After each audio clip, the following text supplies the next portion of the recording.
नमस्कार दोस्तों। किसी क्लिनिक का चलना बहुत से फैक्टर पर डिपेंड करता है। इसमें सबसे बड़ा फैक्टर तो नो डाउट उस डॉक्टर का एक्सपीरियंस, अनुभव और अपने मरीजों को ठीक करने की क्षमता है। मतलब यदि आप अपने मरीजों को ठीक करने में सक्षम है, उन्हें बहुत जल्दी रिलीफ दिला सकते हैं और एक स्थायी आराम दिला सकते हैं, तो वो माउथ टू माउथ जो पब्लिसिटी होती है उसके द्वारा आपका बहुत ज़्यादा प्रचार करते हैं और आपके पास निरंतर पेशेंट की संख्या बढ़ती जाती है। तो सबसे बड़ा फैक्टर तो क्लिनिक चलाने का यही है।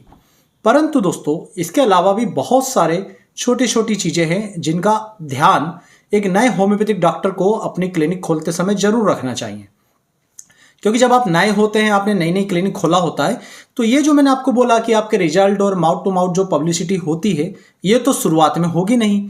शुरुआत में पेशेंट आएगा तो वो आकर के कुछ चीज़ों को नोट करेगा जो आपके शहर में जो मौजूदा दूसरे होम्योपैथिक डॉक्टर है उनसे आपको किस तरह से अलग करती है। ये सारी चीज़ों पे ये चीज़ डिपेंड करती है। तो मोस्टली क्या होता है कि जब भी कोई होम्योपैथिक डॉक्टर क्लिनिक खोलता है तो वो मेडिसिन पर बहुत ध्यान देता है, कौन सी मेडिसिन रखना है, कौन सी नहीं रखना है, या इस बात पर ध्यान देता है जो जरूरी भी है कि मेरा क्लिनिक शहर का किस इलाके में होना चाहिए। परंतु जो दूसरी चीज़ें बहुत ही ज़्यादा जरूरी है, जो उसकी क्लिनिक की ग्रोथ को और भी तेज़ी से बढ़ा सकती है, उसके पास पेशेंट की संख्या बढ़ा सकती है, पेशेंट के अंदर उसके प्रति कॉन्फिडेंस को बढ़ा सकती है और एक डॉक्टर का जो स्टैंडर्ड होता है उसे मेंटेन करके रख सकती है, इन सब चीज़ों पर डॉक्टर ध्यान नहीं देता। देखिए, ये बात तो बिल्कुल सही है कि जिस लोकेशन पर आपकी क्लिनिक है उस क्लिनिक के ग्रो करने के, चलने के चांसेस उतने ज़्यादा बढ़ जाते हैं। परंतु मैं यहाँ पर आपको इसलिए आगे नहीं बताऊंगा क्योंकि आप सभी जानते हैं कि आज के समय में एक बहुत ही बढ़िया लोकेशन पर क्लिनिक लेना, रेंट से लेना, ये एक नए होम्योपैथिक डॉक्टर के लिए संभव नहीं है। अधिकांशतः जो नए होम्योपैथिक स्टूडेंट निकलते हैं वो आर्थिक रूप से इतने मजबूत नहीं होते कि 50-50 हज़ार, 1-1 लाख रुपए महीने की रेंट से शॉप ले ले। तो वो जनरली अपने हिसाब से जो भी सूटेबल है उसी हिसाब से एक क्लिनिक को ओपन करते हैं। क्लिनिक ओपन करने के बाद उन्हें क्या क्या चीज़ों पर ध्यान देना चाहिए, मैं यही सब चीज़ें इस वीडियो में बता रहा हूँ। मैं पहले भी ये वीडियो बना चुका था। कुछ लोगों का मुझे पर्सनल मैसेज आया कि सर इसके बारे में एक बार फिर बता दीजिए, इसलिए मैं ये आज का वीडियो बता रहा हूँ।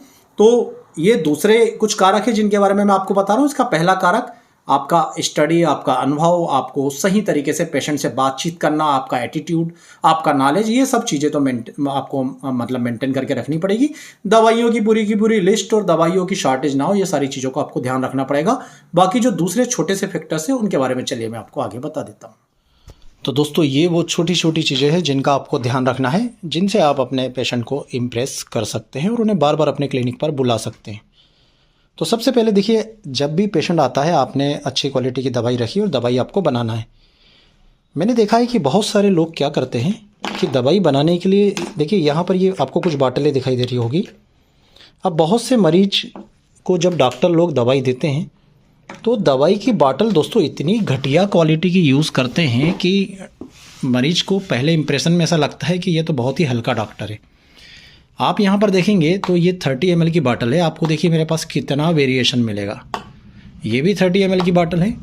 इसके बाद ये एक दूसरे टाइप की 30 ml की बाटल है जिसमें ऑलरेडी जब आप चाहेंगे तो इस तरह से ये एक लॉक सिस्टम है। जब आप चाहेंगे तो इसमें ऑटोमेटिक दोस्तों पूरी तरीके से जब लगाएंगे तो जैसे एक सील पैक बॉटल आती है उस तरह से सील पैक होकर के ये लॉक लग जाता है। और एक ये बहुत ही ब्रांडेड बॉटल आती है ऊषा की, तो मैं यही सब बॉटलें यूज़ करता हूँ। कुछ डॉक्टर आप देखेंगे रंग बिरंगी बिल्कुल एकदम हल्के प्लास्टिक की आती है, आप उसे ज़रा सा दबाओगे तो लीकेज होने लगेगी, बहुत सारी दिक्कत जाएगी। मैं कभी भी ऐसा नहीं करता, केवल अच्छी क्वालिटी की यूज़ करता हूँ ताकि मरीज के मन में डॉक्टर के प्रति एक सम्मान का भाव पैदा होता है। जब वो दवाई यूज़ करता है तो ना लीक होती है, ना उसकी दवा गिरती है, ना उसके हाथ गंदे होते हैं। वरना ख़राब बॉटल से कहीं हाथ में लग रही है, कहीं गंदी हो रही है, ढक्कन जो है वो पूरे दवा से भिड़ गए। ये सारी चीज़ें दोस्तों आपको दूसरे डॉक्टर से थोड़ा सा अलग करती है। तो हमेशा ध्यान दें कि जितनी भी बॉटल से, जितनी भी फाइल से थोड़ी वेरिएशन में यूज़ करें। आप देखेंगे ये दानिक ग्लोब्यूल्स के लिए 2 ग्राम की फाइल है, तो मैं इस तरह से ये सगुन की फाइल भी यूज़ करता हूँ, ट्रांसपेरेंट, ये भी सगुन की फाइल है, और ये SRS की बॉटल से। ये इसलिए दोस्तों क्योंकि कई सारे लोग आते हैं कि छोटे बच्चे जब दाने लेते हैं तो गिरा देते हैं। ये इसका मुंह जो है ना थोड़ा छोटा है और इसका मुंह थोड़ा बड़ा है, तो ये वेरिएशन के कारण आप क्या कर सकते हो कि जैसे मरीज ने बोला कि बच्चे दाने गिरा देते हैं, तो उन्हें आप इसे छोटे मुँह वाली में दे सकते हो जिससे निकालने में दाने एकदम ना निकले। या बड़े लोग बोलते हैं कि साहब हम लेते हैं तो काफ़ी देर में दाने निकलते हैं, तो उन्हें आप ये बड़े मुँह वाली दे दूँ। तो इस प्रकार की वेरिएशन आपको अलग करती है। अब आपने ये दवा दे दी, दवा देने के बाद क्या होता है, आपको इस पर स्टिकर चिपकाना है कि किस प्रकार से दवा देते हैं। अब देखिए दोस्तों, ये आपको मैं एक स्टिकर दिखा रहा हूँ। ये स्टिकर तो फिर भी बहुत अच्छा है, ये एक प्लेन स्टिकर है जो प्लास्टिक कोटेड है ना, ये तो फिर भी प्लास्टिक कोटेड है। आप देखेंगे तो बहुत से डॉक्टर क्या करते हैं, सफ़ेद कागज़ के स्टिकर आते हैं, उन पर पेन से लिखते हैं। वो सफ़ेद कागज़ के स्टिकर इतने हल्के, इतने गंदे दिखते हैं दोस्तों, और उस पर पेन से लिखने के कारण कई बार क्या होता है कि वो मिट जाता है या वो फैल जाता है। तो शुरुआती कंडीशन में भाई आप एकदम से नहीं छपवा सकते, तो इस तरह से थोड़े से ये प्लास्टिक कोटेड स्टिकर लें। मैं ये अब इसलिए रखता हूँ ताकि कुछ विशिष्ट परिस्थितियों में जब निर्देशित करना हो कि इस दवा को इसी तरह से लेना है, तो ये प्लेन स्टिकर काम में ले सकूँ। वरना दोस्तों मैं आपको एक एक करके बताता हूँ। मैंने सबसे पहले ये वाले स्टिकर छपवाए थे। देखिए ये रंग बिरंगे आपको दिख रहे हैं। इसमें ऊपर हमारा नाम लिखा है आरोग्य होम्योपैथी क्लिनिक, और सुबह दोपहर शाम रात के आगे जो खाने बने हैं बाक्स से ये खाली छोड़ दिया ताकि हम अपनी सुविधा अनुसार इसमें 4, 5, 6 कुछ भी डाल सके। और नीचे हमने हमारा नाम नंबर दिया है ताकि जहाँ पर भी ये स्टिकर लगी हुई बाटल जाए हमारा प्रचार खुद ब खुद होता रहे। पर जब ये स्टिकर हमारे पास ख़त्म होने पर आए तो अगली बार हमने इससे भी थोड़ा मॉडिफाइड स्टिकर बनवाए, और एक की जगह इस तरह से आप देखेंगे तो 3 प्रकार के, मैं ये हटाते रहता हूँ, तो इस प्रकार से आप देखेंगे तो एक की जगह हमने 3 प्रकार के स्टिकरों को तैयार किया। आप इन सभी स्टिकरों की फ़ोटो वीडियो को रोक करके ले सकते हैं। ये देखिए आप। अब ये मदर टिंचर देने के लिए हमने एक स्टिकर छपवाया, आरोग्य होम्योपैथी क्लिनिक, 20 बूंद सुबह दोपहर रात, आधा कप पानी में डालकर पीना है। इसमें जब आपका नाम, आपका पता क्लिनिक का और नंबर दिया रहता है तो क्या होता है दोस्तों कि ये बॉटल कहीं पर भी जा रही हो, जितने लोग इसे देख रहेंगे उनके मन में आपके क्लिनिक के प्रति ऑलरेडी एक प्रचार होगा। ये दूसरा हमने छपवाया डाइल्यूशन देने के लिए 4 बूंद सुबह दोपहर रात, और ये टेबलेट वगैरह देने के लिए, ग्लोबुल्स देने के लिए, या बायो कॉम्बिनेशन मेडिसिन देने के लिए 4 गोली सुबह दोपहर रात। ये कॉमन हमने इसलिए छपवाया क्योंकि ये अधिकांशतः यूज़ होते हैं, और किसी कंडीशन में हमारे पास ये स्टिकर भी पड़े हैं यदि हमें कुछ अपनी तरफ से लिख कर देना हो, और यदि कुछ विशिष्ट निर्देश देना है, कुल्ला करके लेना है, ऐसा लेना है, वैसा लेना है, तो इस प्रकार से स्टिकर भी पड़े हैं। तो इतने वेरिएशंस दोस्तों आपको रखना जरूरी है जो आपको अधिकांशतः होम्योपैथिक डॉक्टर के यहाँ नहीं मिलेंगे। बहुत रटा रटाया सिंपल सा जो चले आ रहा है उसी तरह का सिद्धांत अपनाते हैं। एक सफ़ेद स्टिकर जो मार्केट में 10 रुपये के पैकेट मिलता है उसी में दे देते हैं ना। तो इस प्रकार का अपने को हल्का पतला काम नहीं करना है। अब आपने स्टिकर भी चिपका दिया बॉटल के ऊपर। अब हम इसके बाद क्या करेंगे, इसे एक लिफाफे में, एक इन्वेलप में रखेंगे। देखिए इन्वेलप में मैं इस प्रकार से वाइट इन्वेलप यूज़ करता था शुरुआत में, पर अब मैं अपने अनुभव से आपको बता रहा हूँ कि आप शुरुआत में तो ठीक है, देखिए दोस्तों आपको थोड़ा सा आपके बजट के हिसाब से करना पड़ेगा, पर आप यदि थोड़े से भी सही से आपका क्लिनिक थोड़ी रफ्तार पकड़ लेता है तो आप याद रखिएगा इन्वेलप इस तरह से प्रिंटेड ही छपवाइएगा। कोई फ़र्क ज़्यादा विशेष नहीं पड़ता। यदि आप एक साथ बहुत सारे इन्वेलप प्रिंटेड छपवा लेंगे तो आपका प्रचार होता रहेगा। ये इन्वेलप भी जहाँ जहाँ जाएंगे, देखिए आप खुद ही पढ़िए ना, इसमें कितनी सारी जानकारी मिल रही है। इसे यदि आप अपने क्लिनिक का नाम पता सब छपवा लें तो कितना ज़्यादा आपको बेनिफिट मिलेगा। मेरे को कंपनियां बहुत सारे इन्वेलप दे जाती है दोस्तों। ये देखिए आप, ढेर के ढेर इन्वेलप पड़े। ये तो थोड़े से एग्जांपल है, ये डेली यूज़ होते हैं इसलिए ऊपर रखे हुए हैं। अंदर आपको बहुत सारे इन्वेलप मिलेंगे, ये पड़े हुए हैं। तो यही इन्वेलप मैं ख़त्म कर देता हूँ, उसके बाद फिर दूसरे आ जाते हैं। मैंने अपने क्लिनिक में थोड़ा सा वेरिएशन के लिए इस प्रकार से, ये आपको दिखेगा, ये थोड़ा मोटा प्लास्टिक कोटेड प्लास्टिक का ही ये समझ लीजिए ये इन्वेलप है, पाउच है। और इसमें दोस्तों मैं सारे ग्लोबुल्स वाली फाइल रख करके देता हूँ। और एक जो बबल वाली आपने देखा होगा पॉलीथीन होगी, वो थोड़ा सा अभी अंदर रखिए, नहीं तो मैं निकाल के आपको बताता। चलिए मैं कोशिश करता हूँ बता ही दूँ।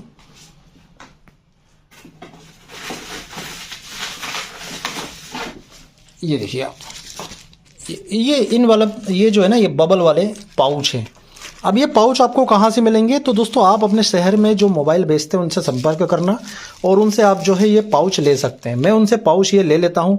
इसमें जब भी आप दोस्तों सामने वाला व्यक्ति लिक्विड मेडिसिन लेता है इस प्रकार से, तो आप इस प्रकार के पाउच में भर के दीजिए ताकि गिर भी जाए तो वो फूटेगा नहीं। और यदि कहीं पर ये फ्रेश मिलते हैं तो आप उनसे भी ले सकते हैं। मोबाइल के दोस्तों ग्लास इसमें रख करके आते हैं, मोबाइल इसमें रख करके आता है, तो मोबाइल वाले मुझे बहुत अधिक मात्रा में दे देते हैं। और ये भी दोस्तों मेरे पास बहुत सारे हैं, तो मैं ये एक बार अपने पास के ख़त्म कर लूँ, फिर मेरा टारगेट है इस तरह से 10,000 पाउच छपवाने का अपने नाम से, ताकि मेरा प्रचार होता रहे। अब दोस्तों इसके बाद जब हम इन्वेलप छाप लेते हैं तो हमारा तीसरा इसके बाद आता है कि हम उसे एक पॉलीथीन में रख करके दें। अब देखिए दोस्तों 99% होम्योपैथिक डॉक्टर तो बस इन्वेलप के बाद मरीज को उसके हाथ में जो है वो पकड़ा देते हैं, या मार्केट में जो पॉलीथीन वगैरह आती है उसमें पकड़ा देते हैं। परंतु यहाँ पर भी मैं आपको अपनी तरफ से एक छोटा सा नॉलेज देना चाहूँगा। आप इस तरह से जो है वो अपने नाम के बैग जो है वो छपवा सकते हैं। जैसे ये सनी हर्बल का हो गया, यहाँ पर आप देखेंगे तो ये रैगबैक का हो गया, यहाँ पर देखेंगे तो ये लॉट्स का है, या ये एडल फार्मा का है, या ये हैब्डोको कंपनी का है। परंतु दोस्तों यहाँ पर आपको एक सावधानी रखना है। ये आप देखेंगे तो बेक्सन का है। यहाँ पर एक कॉमन बात आप देखिए कि ये सभी कंपनियों के बैग जो है वो एक ही साइज के हैं, लगभग एक साइज के हैं ना। ये आपको बड़ा दिख रहा है, परंतु इसमें केवल हैंडल बड़ा है, बैग उतना ही बड़ा है जितना बड़ा ये है, ठीक है। तो ये सब लगभग एक ही साइज के हैं। आप कभी भी ये गलती मत कीजिएगा जो ये बड़ी बड़ी कंपनियां कर रही हैं। अब आप सोचिए कि इतनी बड़ी कंपनियां क्या गलती कर रही है, उसके बारे में मैं आपको बताता हूं। आप जब भी बैग छपवाएं अपने प्रचार के लिए, कभी ये गलती मत कीजिएगा। जब भी आप ये बैग लें, कोशिश कीजिएगा कि हमेशा ये इंडिया मार्ट का मैं आपको एक बैग बता रहा हूँ, कोशिश कीजिएगा कि आपके बैग का साइज ये हो, इतना बड़ा आपका बैग ज़रूर होना चाहिए। अब आप सोचेंगे साहब ये किस लिए, ये बड़ी बड़ी कंपनियां तो इतना सा यूज़ कर रही हैं, हम इतना बड़ा क्यों करें। और ये मान लीजिए 2, ढाई, 3 रुपये का पड़ेगा, तो ये 7-8 रुपये का पड़ेगा। पर दोस्तों ये आप 100 भी छब्बा लोगे ना तो किसी काम के नहीं है। और ये यदि आप 10 भी तैयार करते हैं तो ये आपके काम के हैं। आप कल्पना कीजिए कि आपने किसी मरीज को इसमें दवाइयाँ रख कर तो दे दी, दवाइयाँ रखने के लिए तो ये परफेक्ट बैग है, पर इसका यूज़ क्या होगा। मरीज इसमें दवाइयाँ रख कर घर ले जाएगा और दवाइयों के सहित इसे अपने अलमारी में रख देगा। जहाँ पर भी दवाइयाँ रखना, या तो दवाइयों सहित रख देगा या दवाइयाँ निकाल के रख देगा और इसे फेंक देगा। ये किसी काम में नहीं आने वाला। वहीं पर यदि आप इस बैग की बात करें तो ये बैग जिस पे आपका नाम प्रिंट है, आपका क्लिनिक, आपका पता, सारी चीज़ें प्रिंट है। आप चाहें तो सारी चीज़ें प्रिंट करवा सकते हैं, आपकी बीमारी कौन कौन सा इलाज करते हैं। दोस्तों ये बैग वो व्यक्ति सब्जी के लिए ले जाएगा, दूध लेने ले जाएगा, फल लेने ले जाएगा, मार्केट करने बैग ले जाएगा, घर के बच्चे इस बैग को ले जाएंगे। आप खुद दिमाग लगाइए ना कि आप इतना छोटे से बैग का घर के किस काम में यूज़ करते हैं। कोई काम नहीं आएगा। और इस बैग को आप 50 जगह ले जाएंगे, वो 50 जगह आपके क्लिनिक का प्रचार होगा। ओह सॉरी, लाइट चले गई है, पर कोशिश करूँगा अब आपको इसी में मैं बताऊँ। एक्चुअली में रात के 11 बज रहे हैं। तो दोस्तों आपको इस तरह से बड़ा बैग ही यूज़ करना है। ये बड़े बैग आपको काफ़ी सारी जगह प्रचार करने में मदद करेगा। अब इसके बाद दोस्तों आप इस तरह से पंपलेट भी यूज़ कर सकते हैं अपने क्लिनिक के प्रचार प्रसार में। पूरे वीडियो का दोस्तों मज़ा तो ख़राब हो गया है, परंतु अब वीडियो को अधूरा नहीं छोड़ सकते। आप लोगों की यदि इसी तरह से डिमांड रही तो इसी पर वीडियो में सही तरीके से फिर से बना दूंगा और कुछ इसमें ऐड भी कर दूंगा। पर आप यदि कमेंट बॉक्स में लिखेंगे कि नहीं सर बिल्कुल बनाइए, तभी मैं बना पाऊंगा, वरना आज का वीडियो काफ़ी इन चीज़ों को समझाने के लिए। तो आप इस प्रकार से दोस्तों एक पंपलेट का यूज़ कर सकते हो। ये पंपलेट आप छपवाइए और अपने आसपास के एरिया में अखबारों में डलवाइए, या कई सारे लोग जो बांटते हैं उनसे बढ़वाइए, जिससे बहुत प्रभाव पड़ता है शुरुआती स्तर पर आपके क्लिनिक पर मरीजों की संख्या बढ़ाने में। अब दोस्तों इस पर मैं आपको एक छोटी सी टिप्स दे रहा हूँ, वो ज़रूर ध्यान रखिएगा। ये पंपलेट अभी लाइट नहीं है तो दोस्तों आपको उतना अच्छा शायद नहीं दिख पाए। ये पंपलेट दोस्तों बहुत ही अच्छी क्वालिटी का है। कई लोग क्या करते हैं, थोड़ा पैसा बचाने के लिए आप देखेंगे रंग बिरंगे टाइप के पंपलेट छपवा लेते हैं। वो लाल हरे आते हैं, या तो छोटा सा छपवा लेंगे लाल हरे टाइप के, और उसी पैसे को बचाने के लिए क्या करेंगे कि 2 लोग इकट्ठे होकर एक जगह आगे और एक जगह पीछे छपवा लेंगे। ये गलती दोस्तों भूल कर भी नहीं करना है। ध्यान रखिएगा, पंपलेट आपको इस प्रकार से वाइट पेपर पर ही लेना है। कागज़ थोड़ा अच्छा रखिएगा। देखिए आप ये बात समझ लीजिए कि भले थोड़ा खर्चा ज़्यादा लग जाए, पर ये सब चीज़ें मैं अपने बहुत अनुभव से, एक्सपीरियंस से बता रहा हूँ। कागज़ थोड़ा अच्छा रखिएगा। और एक विशेष टिप्स जो मैं दूंगा कि कागज़ का दूसरा हिस्सा, एक तरफ आपका प्रचार है और दूसरा हिस्सा हमेशा प्लेन होना चाहिए। ये प्लेन क्यों होना चाहिए, क्योंकि यदि ये दोनों तरफ लिखा हुआ आया ना तो आप समझ लीजिए कि 100 में से 99 लोग इसे एक नज़र पढ़ेंगे और फेंक देंगे घर में। कहीं पड़ा हुआ मिलेगा, कहीं वो कचरे में चला जाएगा, कोई मतलब का नहीं है। और एक तरफ लिखा है और एक तरफ प्लेन है, तो आप दोस्तों मान के चलिए कि 100 में से 60 से 70 ये जो पंपलेट है ये घर में किसी ना किसी काम में यूज़ होंगे। कोई इस पर दूध का बिल लिखेगा, तो कोई किराने का हिसाब करेगा, तो कोई किसी लिए इसका यूज़ करेगा। यदि किसी ने दोस्तों इसमें किसी की जन्म तारीख या कुछ ज़रूरी चीज़ लिखी, तो हो सकता है यही एक कागज़ उस व्यक्ति के पर्स में 2 साल 3 साल तक पड़ा रहे, और जब जब वो इस कागज़ को निकालेगा तब तक उसकी आंखों के सामने ये पंपलेट, ये क्लिनिक का बोर्ड आएगा। आप सोचोगे इससे फ़ायदा क्या होगा दोस्तों? ये जो चीज़ बार बार हमें नज़र आती है ये हमारे सबकॉन्शियस माइंड में धीरे धीरे घुसती जाती है, और सबकॉन्शियस माइंड दोस्तों तब चीज़ों को निकालता है जब उसकी ज़रूरत होती है। उस व्यक्ति ने बार बार ये देख लिया, केवल ये नाम ही देख लिया होम्योपैथिक क्लिनिक, बाकी नीचे नहीं भी पढ़ा, उसे कभी ज़रूरत पड़ी ना ज़िंदगी में, उसके माइंड में जो सबसे पहले चीज़ हिट होगी वो होगी आरोग्य होम्योपैथिक क्लिनिक। वो तुरंत जाएगा, अपने पर्चे को देखेगा या फिर ढूंढता ढूंढता आ जाएगा, क्योंकि उसके सबकॉन्शियस माइंड में ये क्लिनिक बार बार हिट कर रहा है। तो ये बातों का आप विशेष ध्यान रखिएगा। और एक और आपको विशेष टिप्स देता हूँ, इस तरह से आप चाहें तो कार्ड जो है वो प्रिंट करवा सकते हैं। कार्ड देखिए आप, ये मेरे क्लिनिक का नाम है, मेरा नाम है, मेरी डिग्रियाँ लिखी है, मोबाइल नंबर लिखा है, रजिस्ट्रेशन नंबर लिखा है, मेरा अनुभव लिखा है। और इस प्रकार से आप ये जो है 6 खाने छोड़ सकते हैं। देखो, इसके पहले मैं आपको एक छोटी सी चीज़ बताता हूँ ताकि आप समझ सकें कि मैं क्या करता हूँ। हो सकता है ये आपके लिए बेनिफिशियल हो। उम्मीद करूँगा लाइट ना होने के बाद भी ये सारी चीज़ आपको स्पष्ट दिख रही होगी। वीडियो दोस्तों बहुत लंबा हो गया, पर मुझे पता है कि बहुत अच्छी बात है, लाइट आ चुकी है। वीडियो बहुत लंबा हो गया, पर मैं जानता हूँ दोस्तों कि यदि आपको ज़रूरत है, आप होम्योपैथिक क्लिनिक खोलना चाह रहे हैं, तो ये पूरा वीडियो आप बिना स्किप किए देखेंगे। और यदि दोस्तों आपको क्लिनिक नहीं खोलना है तो आप शुरुआती 5-10 मिनट में ही इस वीडियो से बाहर हो जाएंगे। देखिए आप यहाँ पर नोट कीजिए, ये मेरा क्लिनिक है। यहाँ पर मैंने लिखा है 1386, यहाँ पर लिखा है 1387, 1388। तो ये दोस्तों रजिस्ट्रेशन नंबर है ना। यहाँ पर आप देखेंगे तो ये पूरे केसेस मेरे पास रखे हुए हैं। 1300, ये मैंने आपको सबूत दिया, यहाँ पर लिखा हुआ है ना कि इसमें 1300 से लेकर के 1400 तक के हैं, इसमें 1200 से 1300 तक के हैं, 1100 से 1200 तक के केस है, ये सब आपको लिखा है। अब ये मैंने आपको क्यों बताया, तो आप इस तरह से कार्ड जो है वो प्रिंट करवाइए। यहाँ पर अपने मरीज का नाम लिखिए और यहाँ पर उसका रजिस्ट्रेशन नंबर लिखिए, मरीज का, अपने खुद के क्लिनिक का नहीं, ना आपकी डिग्री का, मरीज का रजिस्ट्रेशन नंबर। मरीज का रजिस्ट्रेशन नंबर जो हमने इसमें लिखा है, जैसे मैंने आपको उदाहरण के लिए 1386 बताया, तो जो भी मरीज को वो देना है यहाँ पर लिखिए। यहाँ पर लिखिए तारीख, फर्स्ट विजिट जिस दिन वो आया है, और आज की जो विजिट है उसके बाद 15 दिन बाद या 1 महीने बाद आप जब भी बुलाना चाहते हैं, जितने दिनों की आपने दवा दी उतने दिनों के बाद की तारीख यहाँ पर डालिए, और ये जो कार्ड है ये मरीज को दे दीजिए। अब होगा ये कि ये कार्ड मरीज को जब भी वो देखेगा उसे याद रहेगा कि मुझे नेक्स्ट विजिट पर डॉक्टर के यहाँ इतनी तारीख को जाना है। दोस्तों ये जो मैं आपको बता रहा हूँ ना, ये मैंने बहुत डॉक्टरों के चक्कर लगाने के बाद सीखा है। आप खुद भी यदि ये वीडियो देख रहे हैं तो आप मान के चलिएगा, आप खुद भी सोच रहे होंगे कि ये चीज़ों के बारे में तो हमने कभी सोचा ही नहीं। फिर जब वो नेक्स्ट विजिट पर आए तो उसकी अगली विजिट जब भी पड़ रही है आप वो तारीख लिख करके दे दीजिएगा। कई बार क्या होता है कि मरीज अपने काम में, अपनी व्यस्त लाइफ में भूल जाता है कि मुझे अगली बार किस डेट पर डॉक्टर के यहाँ जाना चाहिए, या मेरी दवा खत्म होगी तब भी उसे याद नहीं आता। परंतु ये कार्ड वो जितनी बार दवा खोलेगा सामने दिखाई देगा, उसे उतनी बार ये तारीख दोस्तों दिखती रहेगी। और जब वो उस तारीख पर आएगा तो फिर जाहिर बात है कि आप उसे आगे की दवाई दे सकते हैं, उससे पूछ सकते हैं फ़ायदा हुआ नहीं हुआ। मान लीजिए उसे याद ही नहीं है, दवा खत्म हो गई और वो आया ही नहीं, तो फिर आप सोचिए ना आप कैसे उसे ठीक करोगे। तो बहुत सारा मैंने बताया ना दोस्तों, आपको सारा खेल सबकॉन्शियस माइंड का है। ये सारी चीज़ें उस माइंड पर असर डालती है, अगली तारीख पर आने के लिए उसे प्रेरित करती है। इस प्रकार से आप नेक्स्ट विजिट की तारीख देते जाइए। ये 6 खाने 6 महीने की दवाओं के लिए, और मोस्टली पेशेंट 6 महीने के अंदर एक्यूट या क्रोनिक बहुत अच्छा अपना असर दिखाई देते हैं, और फिर वो पेशेंट जो है लाइफ टाइम के लिए आपसे जुड़ जाता है। तो दोस्तों ये सारी चीज़ें हैं जो आपको अपने क्लिनिक पर मेंटेन करना चाहिए। देखिए मैं ये देखिए आप प्रिस्क्रिप्शन पेड भी मैं 2 प्रकार के रखता हूँ ना। ये एक बड़ा प्रिस्क्रिप्शन पेड है जिसमें हम क्रोनिक डिसीज़ लेते हैं, जिसमें हम रजिस्ट्रेशन नंबर दे करके पेशेंट की हिस्ट्री और ट्रीटमेंट के बारे में लिख लेते हैं।